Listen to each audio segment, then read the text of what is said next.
I don't think we have to annihilate the timber wolf. I don't think any sportsman group wants that. But one of the issues is we have to get them under control. The area is expanding. They are becoming more detrimental to the children's safety.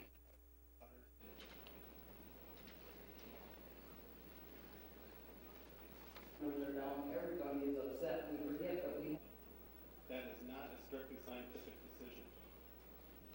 Thanks for the chance to speak and the excellent laugh or heckle or make any comments like that. If there's something that you don't agree with, you're ready to chance to have to say. In case maybe the most...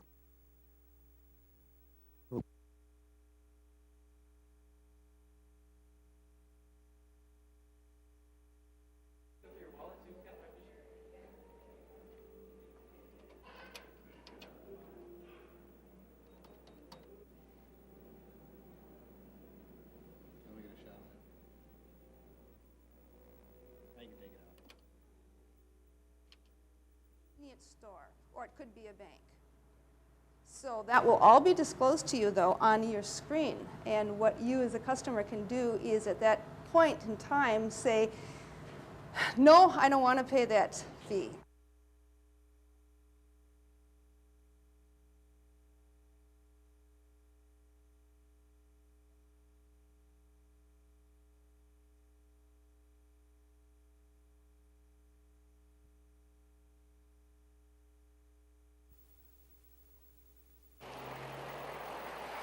The marquee reads, "If you rebuild it, they will come." It is a sign that has remained in disarray for years. But now, the lights will turn back on as the North Shore is converted into an independent movie theater. You don't really see the independent films up in Duluth. You know, once they hit the make an Academy Award, then somebody will pull them in for a week or so. But we like to keep them on a first-run basis. Rick Boo is part owner of the new business. He says after seeing successful independent theaters across the country with films like Fargo and The English Patient, it was time to bring one to Duluth. The words I'm getting on the street is everybody's waiting. You know, they've all been waiting for these films, so we up and open the doors. We're missing some good ones right now that we should have running. In order to get the place up and running, construction workers have been busy with a $100,000 remodeling project. In 1941, when this theater was known as one of the grandest in the Midwest, this wall was actually a photograph of Split Rock Lighthouse. Then in the 1960s, the picture was taken down and replaced by this mural. But as you can see, it's chipping and cracking. Now, because of the renovation, they want to take down this mural and attempt to duplicate the original photograph. Over 6,500 square feet of new carpeting, fresh paint on the walls, and even some minor construction. But what you might not expect in a movie theater is a bar with a room to lounge. What we're going to do is after hours, probably about 10:30 after the last film, we're just going to put in, we'll have tables and chairs, a small stage, just some light jazz, some blues, maybe some folk music. Boo hopes the theater will become an all-evening event. And if his plan works, he says he will renovate the lower theater as well. Well, we're going to try to renovate this into a combination theater and live performance stage. This one will be a little different.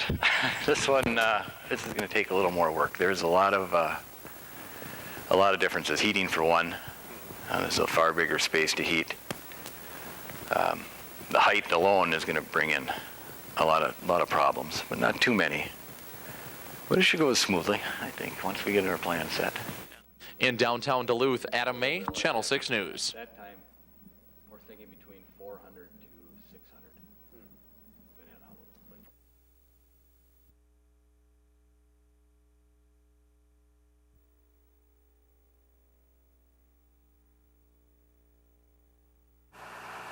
It's another day in what feels like a never-ending quest to replace broken utility poles and restore electricity to Maine's beleaguered residents.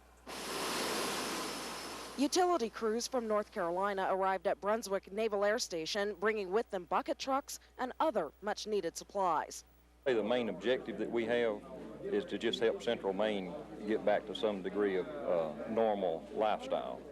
Thanks for everything, guys.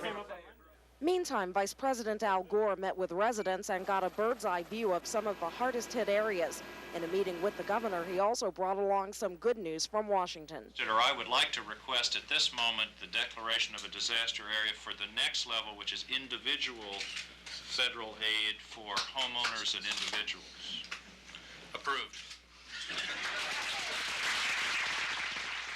This extra aid will help individuals get back on their feet after an ice storm that has left many residents weary from the day-to-day struggle. I've never been through anything like this, and I don't never want to go through it again. And the vice president agreed. But you need to know that the entire United States of America is standing with you. We will do everything we can as your partners to speed up the process of recovery. Right now, just under 80,000 customers are still without power, and authorities here in Maine fear that number could rise again if this area gets more snow.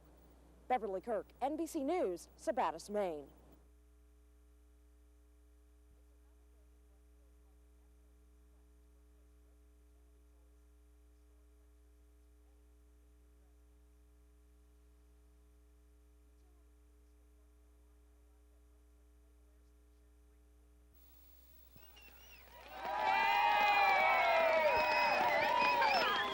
The John Bear Grease Sled Dog Race has become a tradition here in the Northland. January 11th will be the 15th annual running of the dogs. Provided there's snow on the course, organizers are getting together to ensure that there will be. Because of the lack of snow right now, we've decided to call an emergency board meeting. Emergency meaning that it's not normally scheduled. One option would be to hold the race later in the winter. Race coordinator Alex Angelos says local trails are currently in no shape for a race. Not with the conditions in the Duluth, actually not with the conditions from Sawbill all the way down to Duluth. I just don't see any other option besides a postpone or alternate route. Changing the race course so it stays farther up the North Shore where there's more snow seems to be a more likely scenario, according to Bear Grease director Vicki Traba. She says race officials have been looking into that possibility. We've had those individuals within the past few days now up in Cook County. Actually taking dog teams out, and they've found an adequate amount of snow. So it looks like what we would probably be doing is just changing the route. The plan to change the route would shorten the marathon from 500 miles to around 350, but would keep the 100 and 190-mile competitions the same distance. This is the first time moving the race has been discussed, even though snow problems are nothing new. One year, I believe it was in '93, we had to truck in 208 loads of snow into Ordine just to get the start going, but not to this degree. Race organizers say they need at least a foot of packed snow to hold the event. And as you can see along the North Shore Trail just outside of Duluth, there's nowhere near that much, with just over a week until the scheduled start. But the poor trail conditions aren't stopping some local mushers from getting ready for the Bear Grease. Icy underneath whatever snow we do have now. It's just a sheet of ice, so there's no way that a race could be run safely. Mary Black and her husband Mark have 45 sled dogs and have been involved in Bear Grease competition for years. Mary will compete in the 190-mile race this year, and Mark will run the marathon. She says they've been training for months and will make the best of whatever the 1998 Bear Grease has to offer. It's been done before. The first year that Mark finished back in '93, he had been on a sled once. So it can be done. So it's just got to do what you can do and what Mother Nature gives you, I guess. On the North Shore, Justin Acree, Channel 6 News.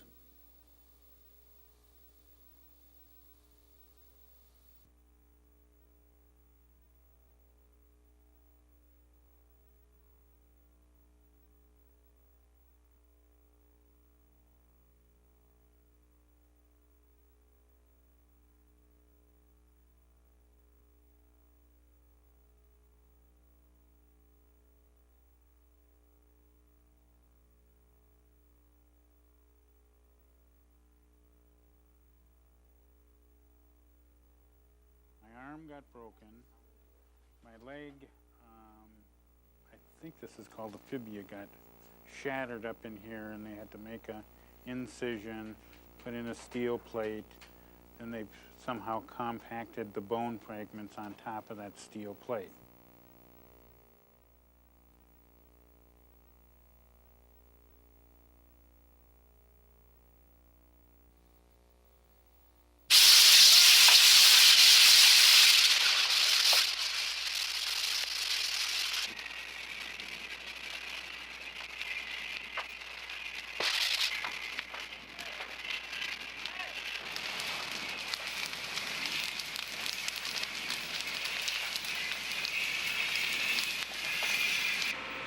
outside, everything's all frosty. Where there's one wall remaining, it's all...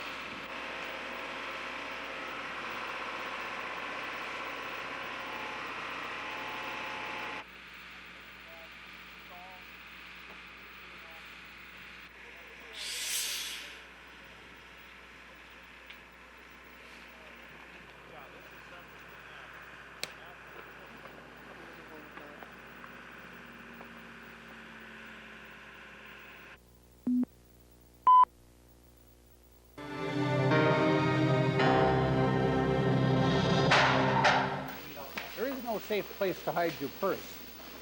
Thieves search lockers and desks in schools, businesses, and hospitals. If your purse isn't locked up, there's a good chance someone is eventually going to steal it. On Sunday afternoon, December 14th, a Duluth woman was helping the youth of her church present their Christmas program. She had her hands full with the children and getting things ready, so she decided to hide her purse in a drawer in the church kitchen. Who would steal from a church? When she returned an hour later, the purse was gone. Within a few days, the victim discovered the thief was busy cashing her checks and using her credit cards throughout the Northland. Call Crime Stoppers if you know the thief or have any information on the recent rash of purse thefts. We'll keep your name anonymous and pay as much as $1,000 if anyone is arrested. Our numbers are 1-800-974-TIPS or 723-ENOUGH. That's 723-3683.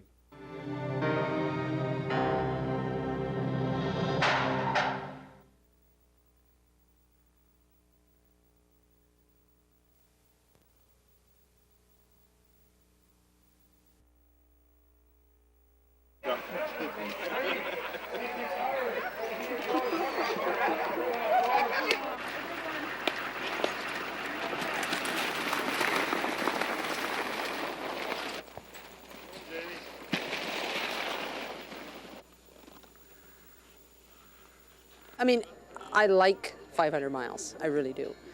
But because we were lucky to have a race, it was fun to change your strategy and run a little faster.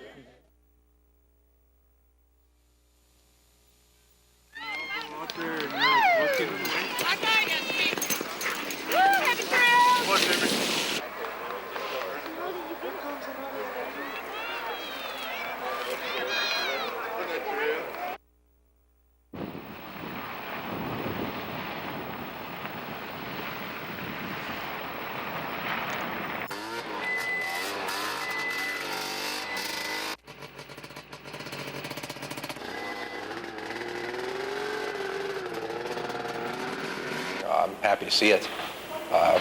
Once the Twin Cities finds out there's snow on the North Shore, the phones start ringing. People are coming up, trail conditions, cross-country ski conditions. People are calling up for all kinds of information.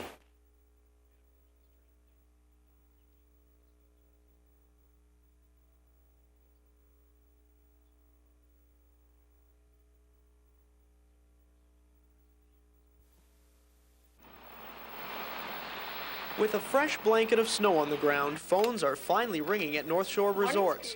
To some resort owners, our severe lack of the white stuff meant a giant deficit in revenues halfway through the winter recreation season. The situation changed for the better this week. Trails that were brown at Christmas are now ready for skiers and snowmobilers.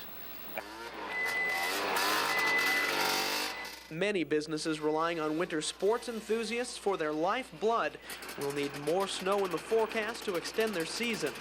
Those who watch the tourist trade closely say winter travelers tend to spend more once they reach their destination. Hopefully, with significantly more snow, we will be able to put them back in the black. I know that they've really had a tough last 6-7 weeks. So, while many of us nurse sore muscles from shoveling, there are those Northlanders who need to cash in on every ounce of white gold winter can deliver. In Two Harbors, Jason Rice, Channel 6 News.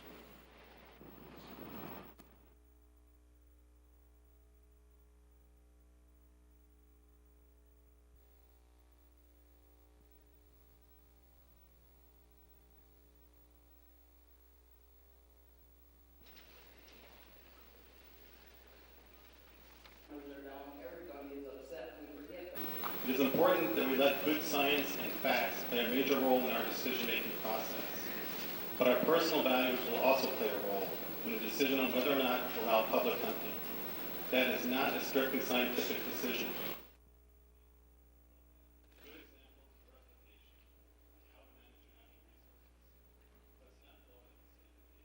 And I live and work here in northeastern Minnesota. And as a person who spends much time in the outdoors, I'm concerned with what happens in the outdoors. I've lived here for over half my life and have spent many hours of every season in the forests of this area, from Ely to the Pigeon River, in and out of the Boundary Waters Canoe area. I used to hunt.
Prepared a long speech for you, but thanks, Mike.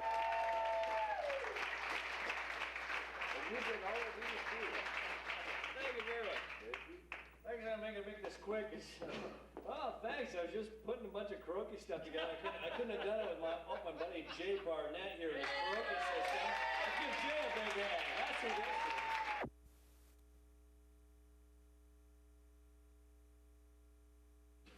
So, right now what we're going to do is do a rehearsal. Saturday, January 17th, may likely be remembered as the best field trip ever at Lake Superior Elementary School, as 18 fifth graders got the chance to watch a movie in the making. We met the cameraman and the hairstylist and the makeup, and we with the director and frame them, so I get met the assistant director, and I think that's it. put my aesthetic. The fifth graders are studying television and wanted to meet the stars of the film A Simple Plan. For a while, all they could do was watch the filming from afar. Just like every day, we'd probably go around down by the hotel and stuff to see if we could meet them, but we never did. Then the call came in that the kids would be allowed on the set. Many parents were just as excited as their kids. My dad thought it was nutty to go to school on a Saturday, but he wanted me to go anyway because he wanted Bill Paxton's autograph. Not only did they get autographs, but the kids actually got to interview Bill Paxton and Billy Bob Thornton. Did you like shooting a movie here in Ashland and the surrounding area? Yeah, I loved it here. It was like one of the best locations I've ever been on. It was really fantastic. The people are friendly, and we love the snow. And it got a little cold a couple of times, but we loved it here. He was pretty nice. He looked scary for the movie, though. He looked scary? I heard he didn't brush his teeth. They had to put yellow stuff on him to do it. They had to put yellow stuff on his teeth so it looked like he didn't brush them.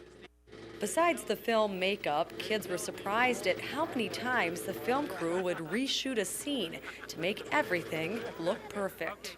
They had snow. They had to get it just right, like the snowmobile track and on the bridge, the snow on the railing and stuff.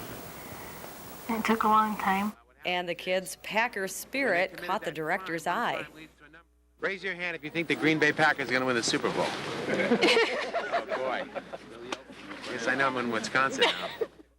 They kind of teased us about Green Bay Packers and stuff, and they took pictures of the people who were wearing Green Bay Packers, and it was snowing, and the director thought that they were the biggest snowflakes he's ever seen. Some of the fifth graders say being on set made them very interested in film and television careers. For others, it had the opposite effect. But all the kids say they can't wait to see A Simple Plan when it opens in theaters, even if it is rated R. Does everybody talk their parents into taking them to the theater? Yeah. All right. In Ashland, Maureen Tallarico, Channel 6 News.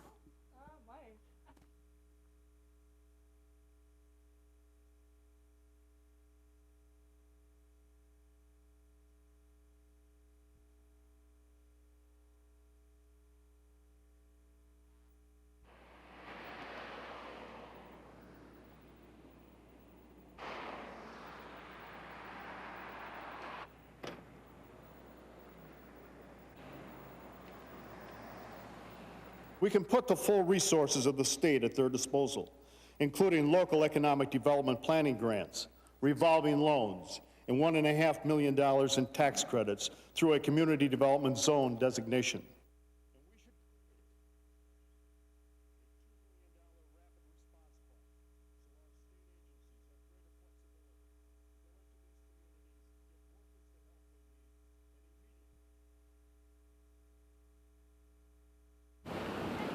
Hi Barbara, welcome to the Pacific Ocean. It's been quite a trip. As you can see, the water here is not frozen like it is on Lake Superior. There's some surfers right now taking the big surf. Behind us, unbelievable, Green Bay Packer fans all over the place. Packer fans throwing some rocks into the ocean. We lost our luggage on the trip here. It was crazy, but it is in the 70s right now. Game time temperatures expected to also be in the 70s. The first thing that happens, we get off the airplane yesterday for Rich Powell and myself, they hand us sunblock lotion. Sunblock 15, which is good, made in Red Wing, Minnesota, of all places. So Californians importing from Minnesota the suntan lotion. They're importing the Super Bowl teams, the Green Bay Packers and the Denver Broncos. Of course, you can see it right here on NBC on Channel 6 on Sunday. We'll have a live report from the marina in San Diego later in the show. Barbara?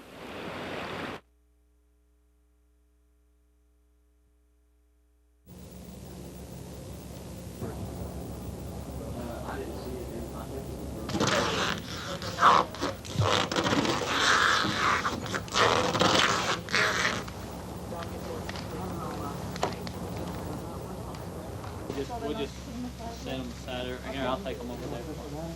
Wait.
What do we want? Zero cut! When do we want it? Now! Chanting their message against the cutting of old-growth timber, 19 protesters gathered at the government-run building Thursday afternoon. They entered the building, and 2 of them chained themselves to the door used as the main entrance. What began as an informational effort quickly forced the closure of the forestry office for the rest of the day. Their actions within the building disrupted our workers. I had to give 2 hours of administrative leave approximately to about 60 employees. They were dismissed early because folks were demonstrating in the hall.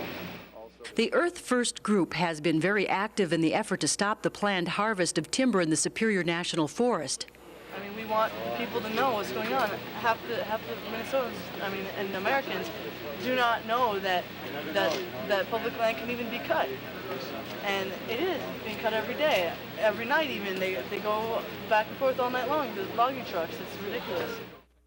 All 3 Duluth television stations and reporters from local newspapers and radio covered the protest and subsequent ticketing for trespassing. And that's exactly what these protesters wanted, a public forum for their beliefs. But forestry spokesman David Thom says there's a lot more to this story. There's about 2 million acres on the National Forest, and 30% of it is allocated to timber management. That's what these folks are concerned about. That's a pretty small piece of the whole Superior National Forest. On our National Forest, we do a whole variety of things, including fish and wildlife management, recreation sites, wilderness management, and of course we provide timber for local industry. And that industry provides jobs and resources that the public is demanding, in addition to wilderness and recreation. When protesters refused to leave the building at closing time, Duluth police removed the pins from the hinges of the main door. They then ticketed the 2 protesters who had chained themselves to it. The other members of Earth First left the area. In Duluth, Michelle Lee, Channel 6 News.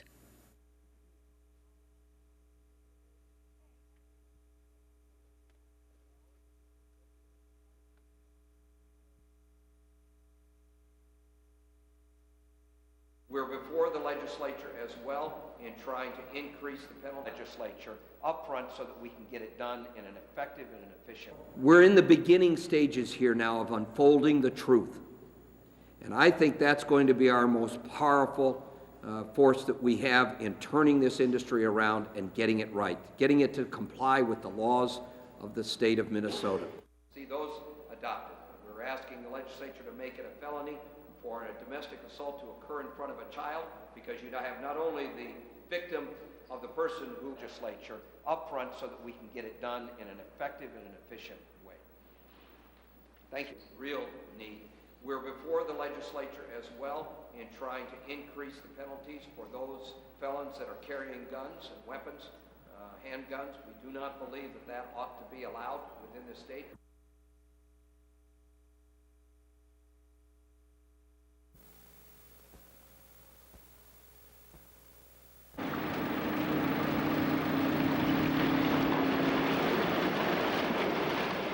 For the first time ever, the Madeline Island Ferry is operating in the month of February.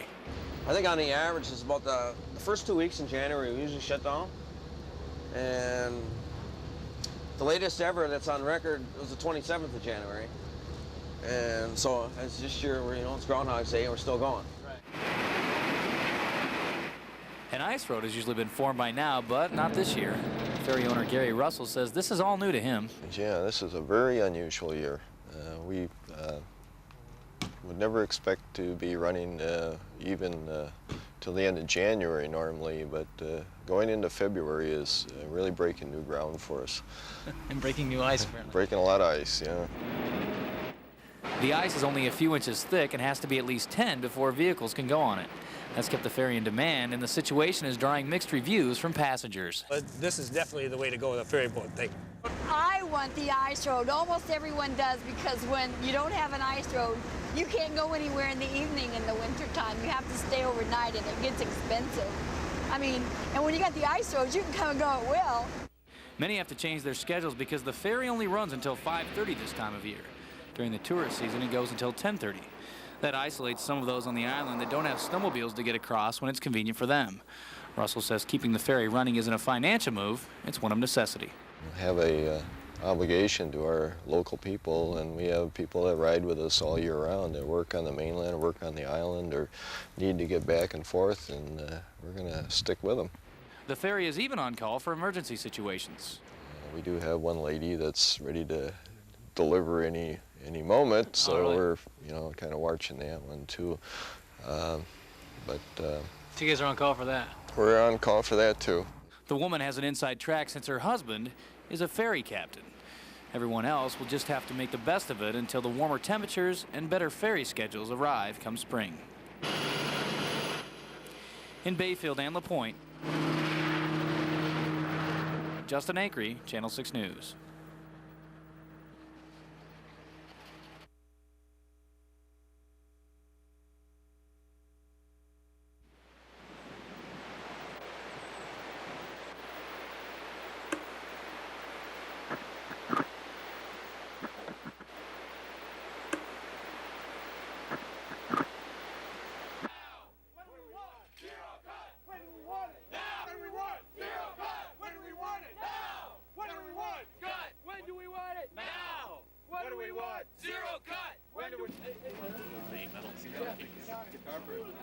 We led with it at 5, we didn't leave with you guys. But they've done an environmental assessment.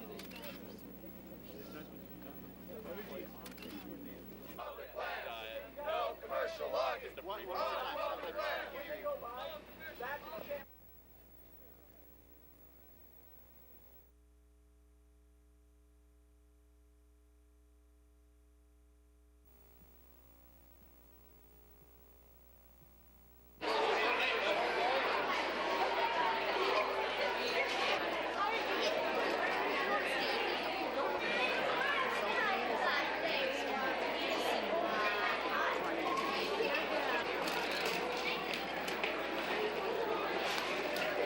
We're looking for creativity, basically, is what we weight the most.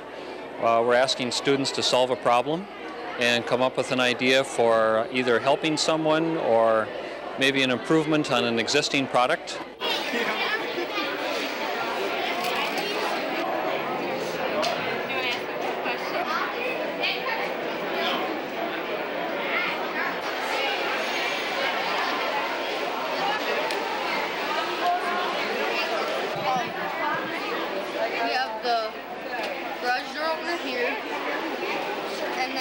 receiver is right here, the mail alert light, and the reset switch.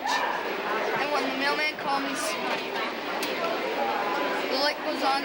After it hits the button, it starts flashing. We have mail, and so you go up and you get your mail, and then you turn it off.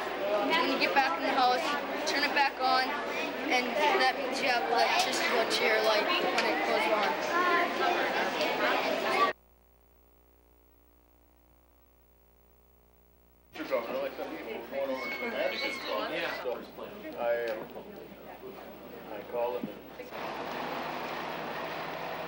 We're working with companies, hopefully, to open up one or both of them as far as paper operating companies. And we're also looking at other companies to come into the area, and we're working extremely hard on recruiting those businesses.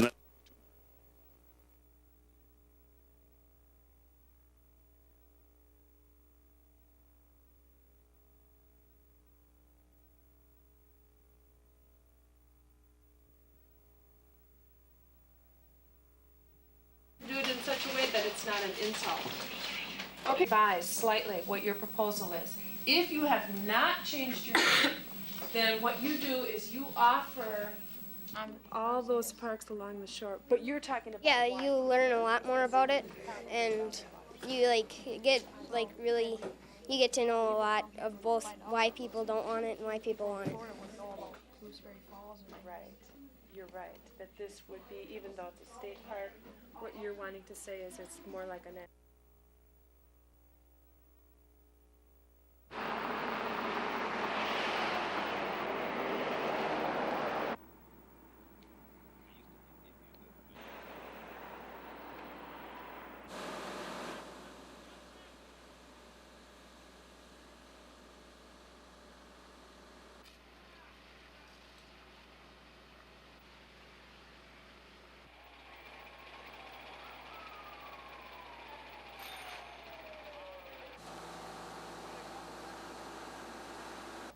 Well, there's 12 apartments in the building.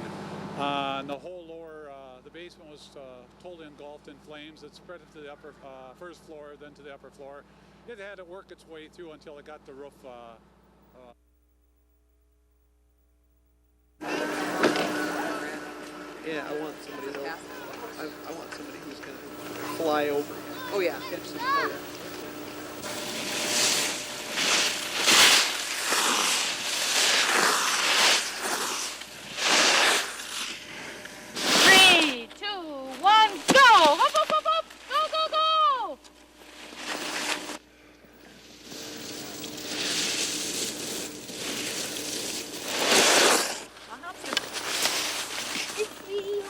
It's hard without a start here.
I was thinking at supper, and I thought that I could come up with something for camping, and so I thought of something to turn marshmallows and hot dogs, and so I did.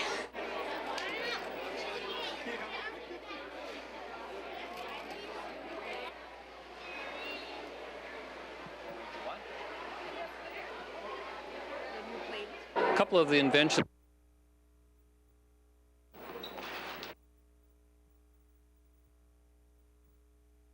Still there, oh, say does that star-spangled banner yet wave?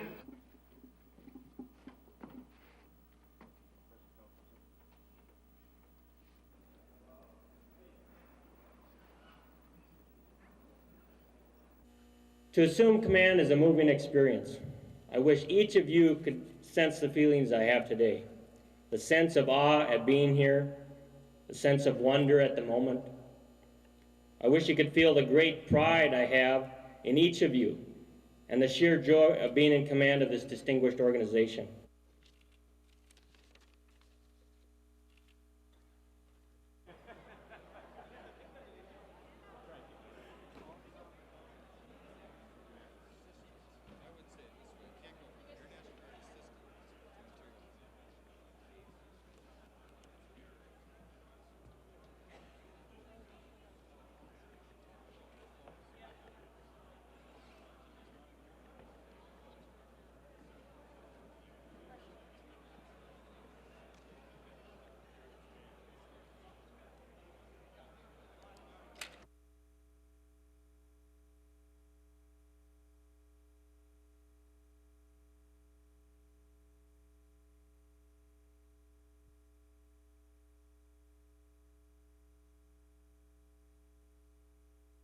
Okay. Well, the reason that two parallel lines on a global intersect is because if you take the bisector of the equator divided by the cotangent of the bisector... A common myth is that math is for the nerds.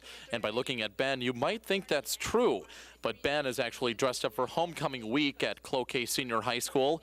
Classmate Katie Lear agrees that math has many practical applications. Growth, which we talked a lot about the stock market and like mutual funds. And now we're doing tessellations. And as you can see, you know, how math and art coexist, and also we learn how much math is used with music as well. Mrs. Euland's pre-calculus class is learning a practical application of geometry called spherical geometry, basically learning how shapes can fit together on things like globes and soccer balls. A way to test this is through tessellation. Okay, you got like one shape over and over and over again, and they all fit together. So if you put mirrors up to it, it'll go on infinitely. As if you look down, you can see like a bunch of me. The word tessellation might sound confusing, but teacher Pat Euland says these kinds of mathematical challenges are the wave of the future. I guess I'm seeing more kids taking math. You know, it used to be that math was kind of a filter to filter out kids, and we just can't operate that way anymore. We need to look at math as being, you know, a door opener for kids. And I think students are realizing that the more math they take, the more career opportunities they're going to have. Still not convinced? Well, just ask the nerds. Math's for everybody. At Cloquet High School, Adam May for Kids Corner 6.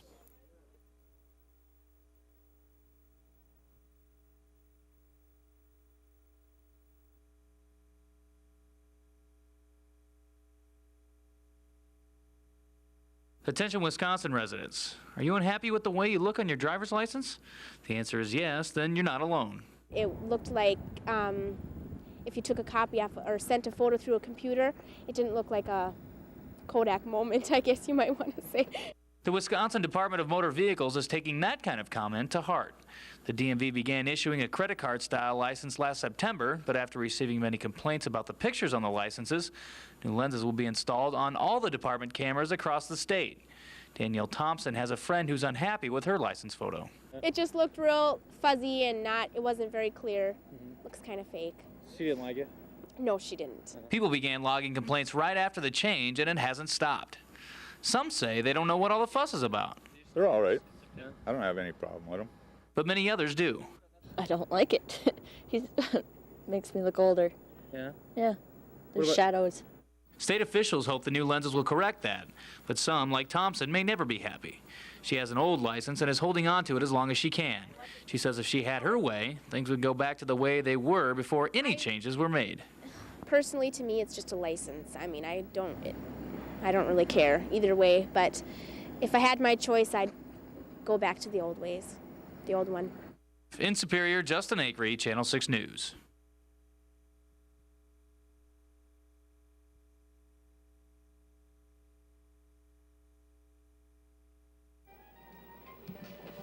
It's not a surprise that lovebirds are flocking to flower shops, picking the perfect rose, and selecting their Valentine's Day cards with that sweet poetry expressing their deepest feelings. But is this the right way to heat up your Valentine this year? I want to go on a big trip with palm trees and pina coladas and a lot of beautiful men walking around, even though I have a boyfriend. Other people have a different Valentine's Day wish. Some girl to ask me out and treat me as a Valentine. Are you single? No. Oh, okay. But you would like... Some different girl. For Brandon's sake, we hope his girlfriend missed the news tonight. Meanwhile, there are some couples that have specific plans. Really specific. Spend time together, enjoy the day, and just kiss each other. See? And how about those that serve and protect? Can we attain love tips from the Duluth Police Department? Well, I'm spending the weekend in the cities, and my wife's spending it at the farm doing chores like should be done. What do you think about the Valentine's Day? Bah humbug. Except if you're watching, dear, then I love you. Well, maybe not a good idea. On a final note, to avoid a Valentine disaster, one man has a tip of what not to give your Valentine this year. I think giving her the hockey stick was, I thought it was really cool, but that wasn't really well taken. What did she say when she got the hockey stick? Well, she gave me this really nice ring right here, so it really didn't match up too good. So I was a little embarrassed. I had to make it up to her. Chip says amazingly, they're still together. In Duluth, Adam May, Channel 6 News.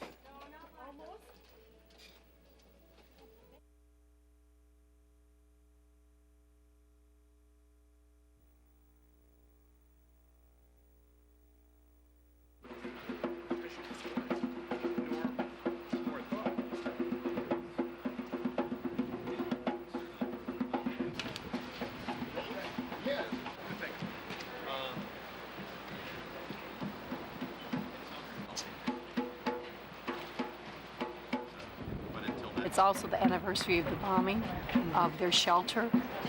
2 smart bombs went in and exploded and incinerated everyone who was within, and it was children, women and children. The men had left to make room for the women and children.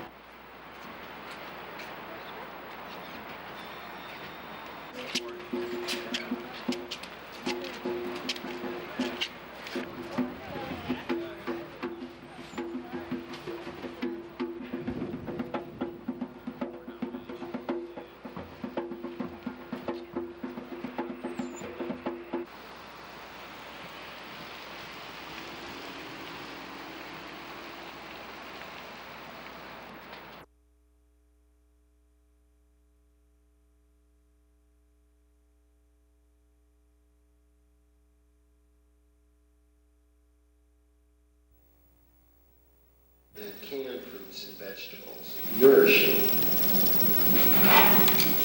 Nourishing. N-O-U-R-I-S-H-I-N-G.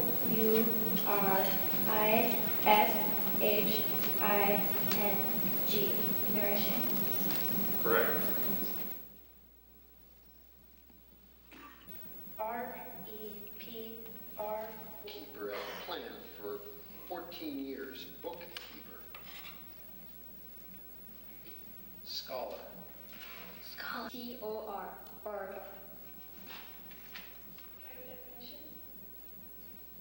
A science that Avid. A-V-I-D. Avid. in addition to the heat and humidity, the hikers also accumulation.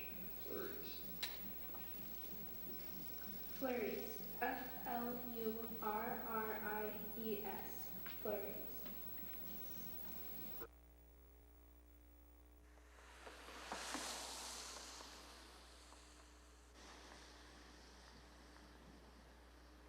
this drug blocks these secretions. Now, or these actions. Now, in large amounts, this drug also is hallucinogenic, and that is the reason it apparently was used in this person.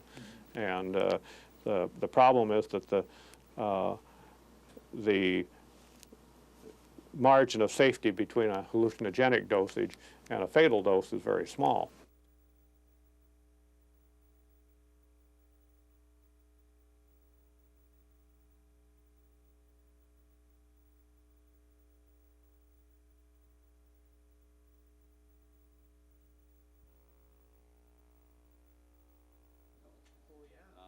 Because the majority of them do a lot of work at home.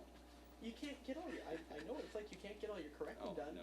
Every teacher I've ever known has. What this does to the educational system is the teachers are worried about their contract bargaining. If that's in the back of their mind, then they don't spend all of that time in the classroom thinking about the educational issues, especially if it's a contentious type of bargaining.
The internet is exploding, and on the rocket ride are our kids.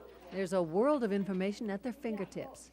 And while that access to knowledge can be a great thing, it's also posing some ethical questions. Because I went on the internet a lot. Did you ever find some stuff that maybe you shouldn't have seen? Yeah, but I never got into them. But other kids might. The internet can be a tremendous educational tool, but it can also expose our children to things most parents would never want them to see. A young person's curiosity could lead them into sites dealing with anything from graphic sexual situations to sites advocating racial discrimination.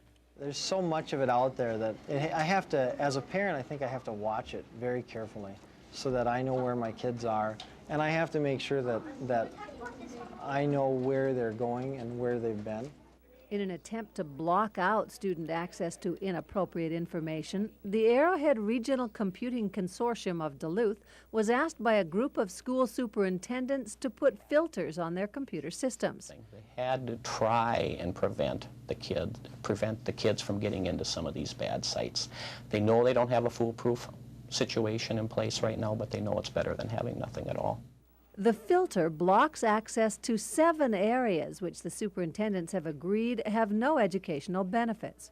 Those areas include sex sites, criminal skills, cults, drugs, extreme or obscene websites, gambling, and hate speech sites. Moose Lake is one of 15 northern Minnesota districts which uses the internet filter system. On an unfiltered internet system, they can run into just about anything. We've had some instances here where, the kids will get into some inappropriate stuff. School officials feared their students might access sites that put them in vulnerable situations. Their main concerns were in child pornography and the students getting access to the, quote, bad things on the internet. We've had an incident where a student released their name on the internet, and we're concerned about that. Experts agree electronic filters are not a guarantee that students won't get into inappropriate or dangerous sites. At Moose Lake, teachers take it a step further.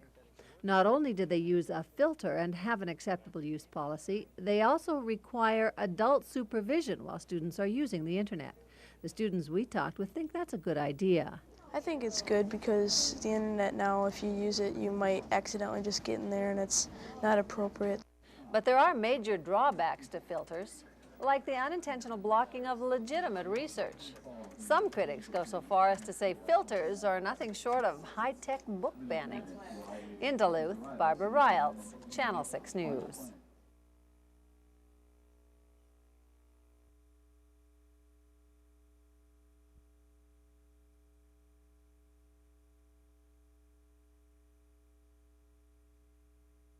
There are shelves and shelves of books at the Duluth Public Library covering everything from bird watching to biochemistry. But one thing you won't find on these shelves is hardcore pornography. But material many would consider smut is readily available at the library. All you have to do is open up the internet.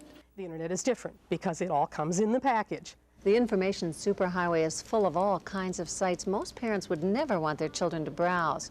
From graphic violence to hardcore sex, you can find it all here in just a few simple steps.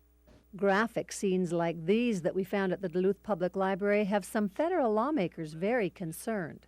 They do not want their children to go to the library and have unrestricted access to pornography. In Orlando, Florida, the library was inundated with complaints from parents and others who didn't feel comfortable standing next to someone viewing that type of material or didn't care to catch a glimpse of it from across the room. We just don't think that hardcore pornography has a place in the public library and that the taxpayers shouldn't have to pay for that. The Orlando Library's answer was to put in an electronic filter system to block hardcore pornography. But this move upset the American Civil Liberties Union, which says it's a violation of First Amendment rights. I think it's wrong that they're blocking it out because I think if you don't see children around, you should at least look at something sometimes. The ACLU has filed a formal protest and has threatened to sue the Florida Library. Spokespeople say libraries are in the business of providing information, not censoring it.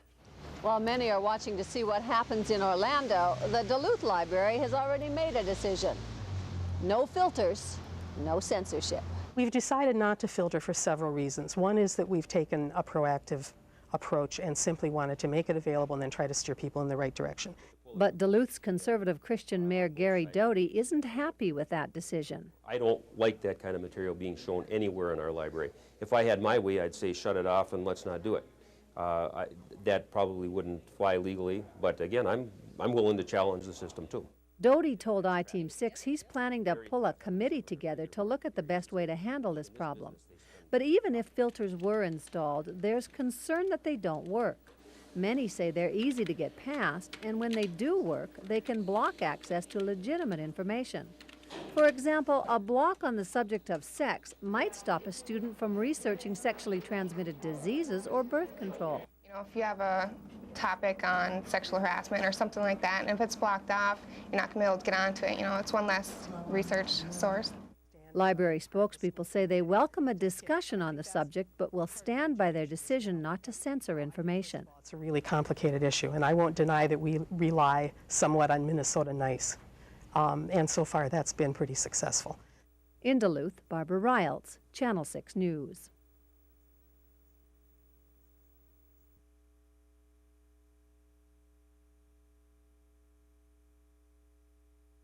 The USS Des Moines has divided the city of Duluth for almost a dozen years. But how informed are you about the plans for Veterans Memorial Park? Most of us know by now that the governor wants to spend $14 million in tax money on the park. We also know that a group of Duluthians have been vocally against the plans. We've also heard many rumors about the ship, like, is the ship so big it'll knock down the aerial bridge?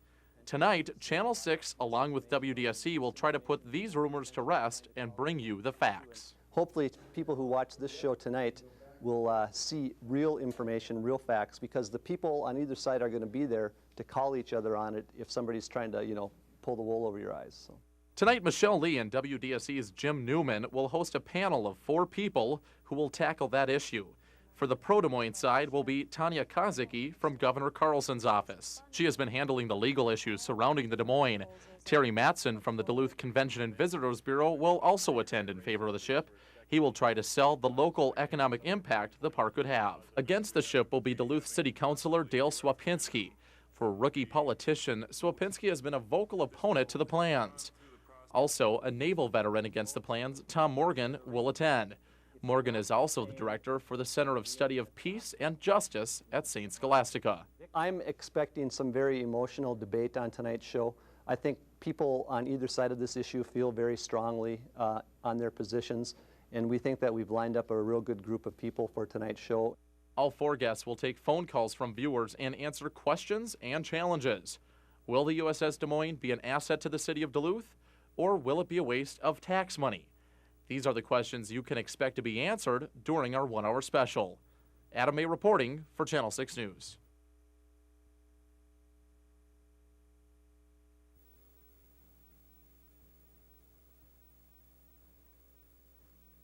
They're absent or not? One hand, two hands. Good caucus. And as you know, I'd appreciate very much your support.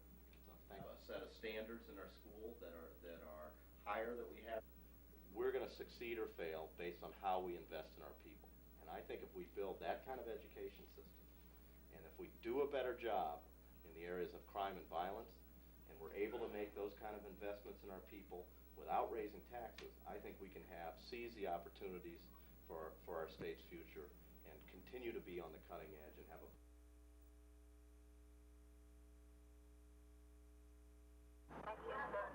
When police pull people over to look for illegal drugs these days, they're finding something that frightens them. Methamphetamine. It's a street name, they call it crank. More and more, they're finding kids with crank. It's relatively cheap, easy to get, and extremely dangerous. Certainly marijuana and even alcohol are dangerous to kids, but the methamphetamine is a much more strong drug that can kill you with one use. At Cloquet High School, students told I-Team 6 you can buy crank almost as easily as you can buy cigarettes. I talked to a kid just this morning, not an hour ago, and he was saying that he was confronted, his first time ever with methamphetamines, and they were actually green. And that's how impure these substances are coming out to be. The quality of what's available on the street can be very impure. They mix methamphetamine with anything to cut it so they can stretch it out further. What makes methamphetamine particularly hard to control is that it can be manufactured fairly simply in homemade labs. Last April, authorities raided such a lab on the Iron Range. 9 men were arrested in a sting authorities called Operation Range War. It's often manufactured in lower population areas, that you need to have some space for a methamphetamine lab. These methamphetamines were confiscated recently when police raided a home in Cloquet. Authorities don't know whether they were homemade or imported. These ones here are quarter grams, and a quarter gram, according to what I have right now, about $25. The drugs confiscated in this raid had a street value of under $2,000. The fact that crank is cheap compared to other drugs makes it particularly attractive to young people. A lot of the younger kids, like freshmen and sophomores, are more aiming towards trying stuff due to the fact that now it's easier to get a hold of than what it used to be, and that you can get it just about anywhere. The problem is getting so bad that the Cloquet Police Department recently held an emergency meeting at the school to warn parents and teachers. We're going to talk about some of the drugs that we're seeing in Cloquet and the surrounding area on pretty much a daily basis now. School counselors say they're well aware of the problem and have seen some of the consequences. We're seeing more thefts around the building, and we're constantly telling kids to be wary of their lockers and having their lockers open because we're seeing more thefts. The attorneys general in both Minnesota and Wisconsin are so concerned about the growing use of methamphetamines, particularly in smaller communities, that they've kicked off hard-edged public awareness campaigns. You might think taking speed is like getting a really intense caffeine high. It is if you take your coffee with drain cleaner. Drain cleaner is commonly used to make speed. What we're trying to do here is kind of get ahead of the curve, particularly when it comes to young children. Authorities believe there could be some fairly significant crank manufacturing operations in the area, and there are cooperative investigations underway throughout the Northland.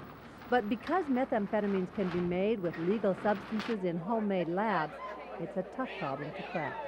Barbara Riles, Channel 6 News.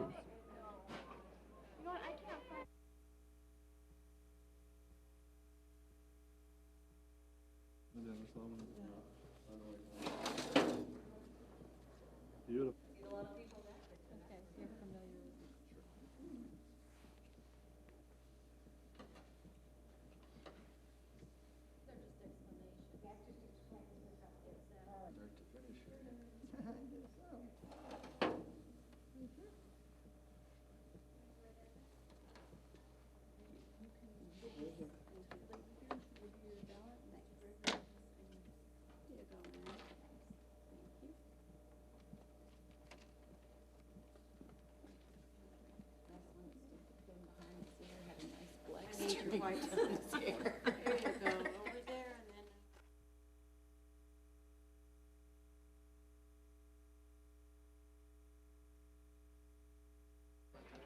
The campaign was strong. The issue was popular, drawing statewide media attention and drawing one of the largest voter turnouts ever seen in the city of Duluth. Wednesday night rallies for both sides watched the results of the referendum pour in during prime time on Channel 6. As with all elections, there are winners and there are losers.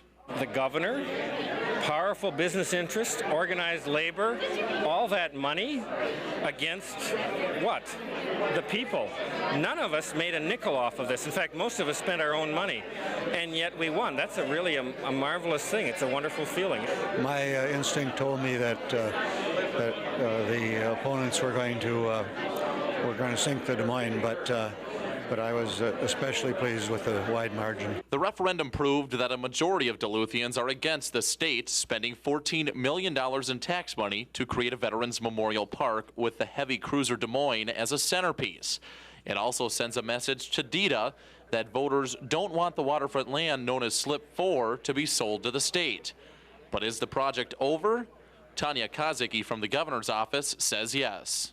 I really can't imagine the scenario under which it would, it would make it through the legislative process. The city council was pretty adamant that they wanted it to go to referendum, and then when the DETA said that, they wouldn't sell the property to the state unless a referendum passed, for all intents and purposes, that meant tonight was definitive.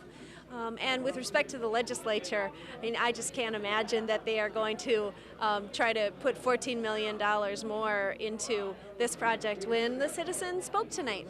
Duluth Mayor Gary Doty, who was a strong supporter of the project, agrees and says he's glad the battle is over.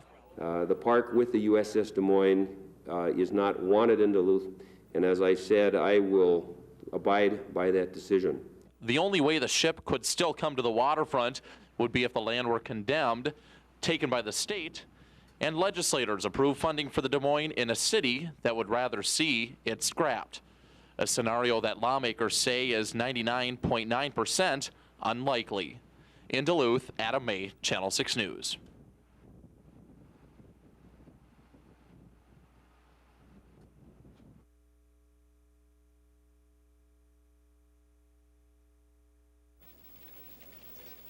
The tides of change are rolling into the city of Duluth. Technology has already increased the productivity in our heavy industries, but now computer software technology is finding a home here in the Northland. Got a lot of IT grads coming out of the universities here. You've got 5 good schools, and we know they have to leave town. We chose Duluth also because of the experiences of other companies that have come here who've had high productivity, low turnover, and just great employees. So it makes a lot of business sense for us. The vice president of DMR says that operations in Duluth could grow very quickly. If we do as well as we do in most of our business solution centers, we'll see over 100 employees here within a few years. Duluth Mayor Gary Doty says DMR Consulting might not be the only newcomer. There are now 2 other computing companies seriously considering expanding operations with satellite offices here in Duluth.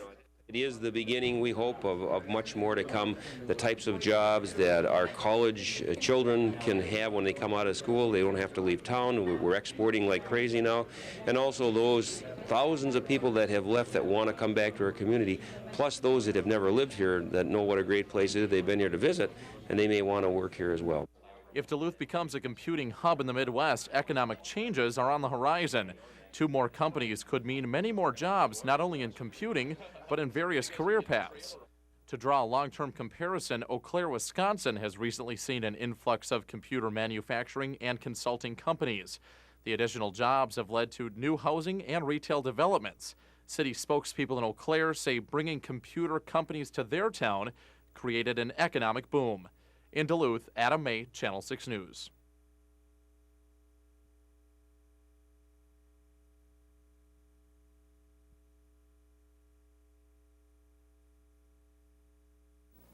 Be sure it's true. For more than 40 years, many attempts have been made to create a Richard I. Bong Memorial. Bong is considered a hometown World War II hero, an ace of aces of American fighter pilots, born and raised in Poplar, Wisconsin.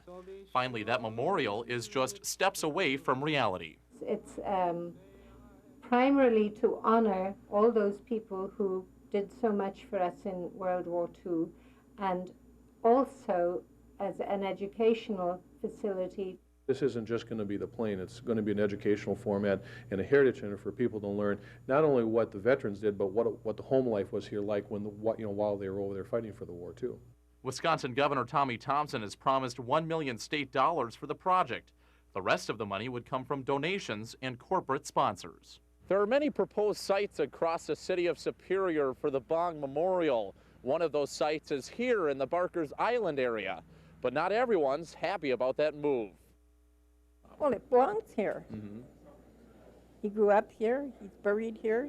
Many Poplar residents are unhappy the plane will not land in their backyard.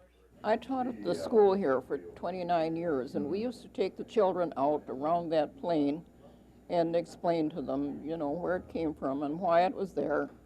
And then they'd go in the trophy room and they'd see all the things there too, and it just all seemed to make the hometown that much more important to them.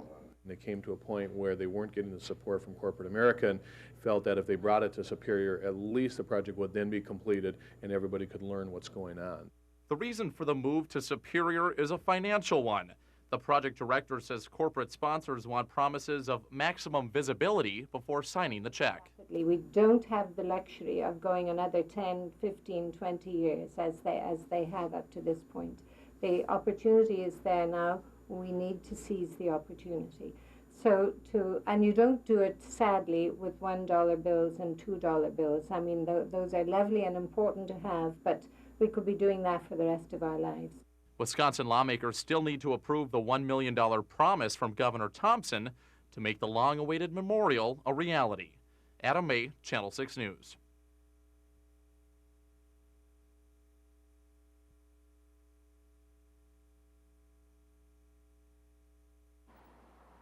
A proposed deck expansion could be made possible through state money and a local tax imposed on patrons of Duluth's restaurants or hotels, 2 industries that benefit greatly from deck activities. But Duluth taxes are already among the highest in the state at 12.5% for hotel rooms and 8.5% at restaurants. Some are afraid that further raising the taxes will begin to hurt business. One hotel manager says the tax should be split between the groups.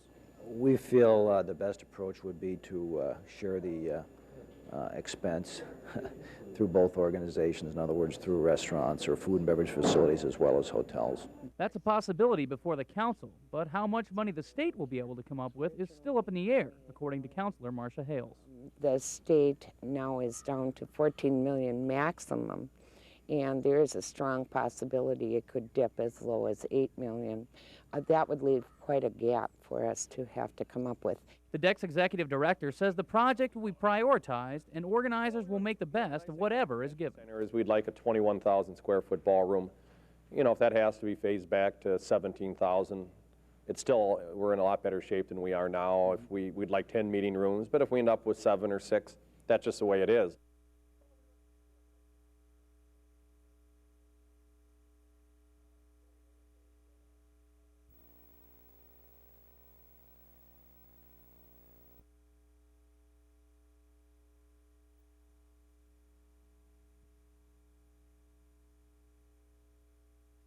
Very briefly, It seems to me that there's general consensus that something should be done out the deck, that there should be an expansion of the convention center. I guess I should say the people that I've spoken to and spoken with me within the community.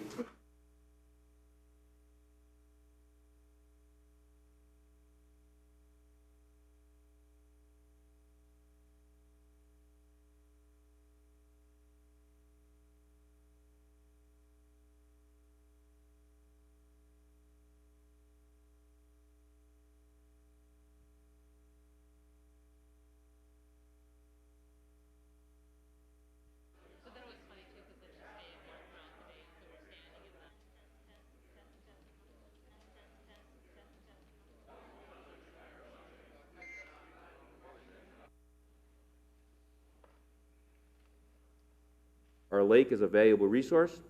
It's a resource that we need to take care of, that we want our young people to be aware of what it is, how it got to where it is. We want to protect it in the future. We don't want our future generations to make some of the same mistakes that we have made.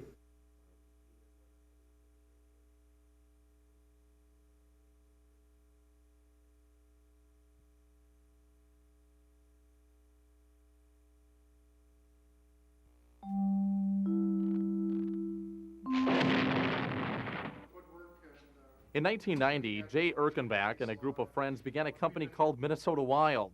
It specializes in homegrown Minnesota products like jams and jellies, wild rice, fruit syrups, even Minnesota Wild oak and honey wines. The business means everything. This has been my life for the past 8 years. I'm very proud of the business that we've built. A few months ago, another new business was unveiled, a Minnesota Wild franchise of the National Hockey League. And while for many the fireworks and glamour were exciting, for Jay Erkenbach, it was a moment of worry for the future of his business. I have nothing against the sport of hockey and the team itself, other than the fact that they decided to take our name. And our attitude is that we've had this name since 1990, and it is critically important to us in the survivability of our company. And our attitude is that we hope that they'll go back to the drawing board and come up with their own name. Jay says at a recent wine show, some people didn't take his wine serious because they thought it was affiliated with the hockey franchise. Now Jay's attorneys are trying to establish the confusion in the marketplace by having a hockey team duplicate the name of a food product. What do you think will happen? We'll see. I really don't know at this point. Our attorneys say, take a deep breath, get comfortable. This could go on for quite a while. Jay says he's tried to compromise with Minnesota Wild hockey team officials, but after a 2-hour meeting, all he left with was a bag of goodies. Their attitude was that they were going to go ahead and do it, and paraphrasing very broadly, if you don't like it, sue us. And at the end of the meeting, presented me with a lovely T-shirt, cap, and hockey puck with, as far as I'm concerned, our business name, trademark name, all over every one of them. And all this time spent on the name battle is time, Jay says, should be spent on product development and business growth. We're in this for the long haul. We don't have a tremendous pool of cash, but we do have a warehouse full of wine. We have a warehouse full of jellies and syrups. And if it takes it, we'll empty both warehouses out, and we're going to see this thing through to the end. In McGregor, Adam May, Channel 6 News. In McGregor, near Duluth, Minnesota, Adam May, NBC News.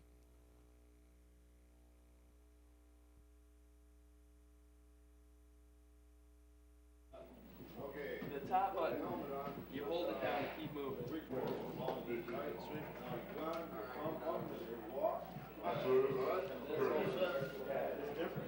On your way.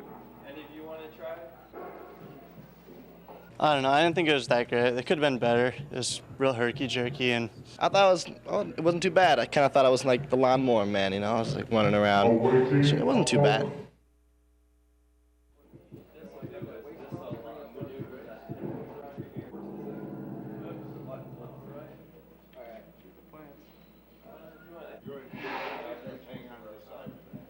And the rope goes right behind you. Okay, watch your head there, sir. And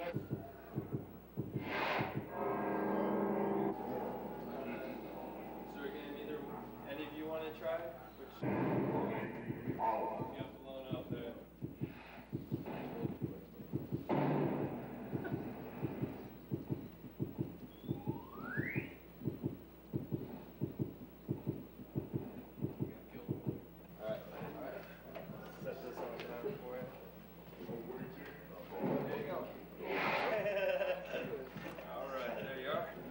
like it.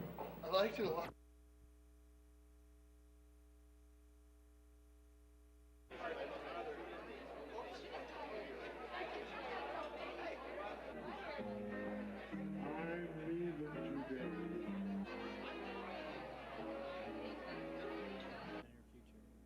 Well, I think as long as there's an issue of race, as long as there are disparities, as long as there are people who are trying hard in local communities to bridge the gap and close the gap, there'll always be a need for the NAACP. The NAACP will continue to promote political participation and citizenship action, registering and voting, continue to promote economic reciprocity, continue to challenge corporate America to give back to communities that they derive their profits from, and continue to encourage African Americans in particular to be first.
Red Cliff tribal members had growing suspicions when talks about cutting social programs such as education and health care began circling in their small community.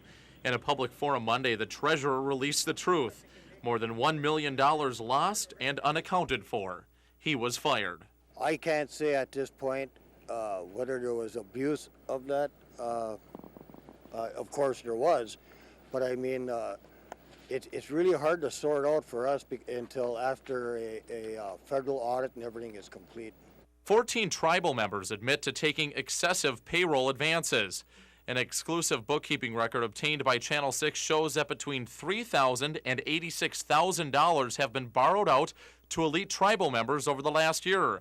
Some people took as much as $5,000 a month. The simple fact is there's no money left in the programs for health care. As far as I know, it's education. Things are being depleted. We have no money for anything. And what are the elderly and children going to do? Only $4,500 of the borrowed money was ever repaid, but on Tuesday the chief paid back his $8,500. However, his wife still owes $85,000. They have both been suspended from the group. When you put your trust in someone you put your vote out for and see these kind of actions, it's just wrong, period. This investigation could produce more evidence of corruption within the tribal finance department. The Isle Vista casino operated by Red Cliff will be examined, and superintendents of the Federal Bureau of Indian Affairs met in Minneapolis in a closed-door meeting and looked at why Red Cliff is in financial trouble while so many other bands are finding success. In Red Cliff, Adam May, Channel 6 News.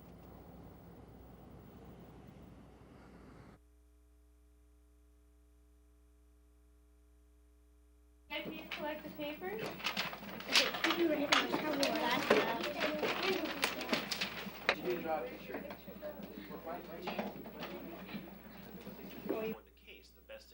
Settle as soon as possible, because there's always going to be a major, it's important to remember that throughout the period of district's financial hardship, our teachers settled for contracts that were lower than contracts in comparable districts. Mm-hmm. We were promised that this would be a make-up session. Fix it on your paper now so you do. 3 times 5 equals 15. Okay, raise your hand when you know the answer. No.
I was captured in the Battle of the Bulge on December 19th of '44.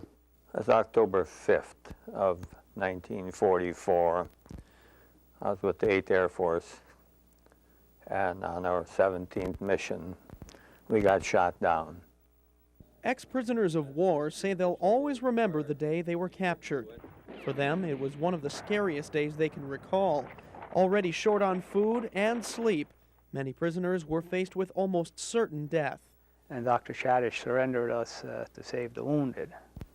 And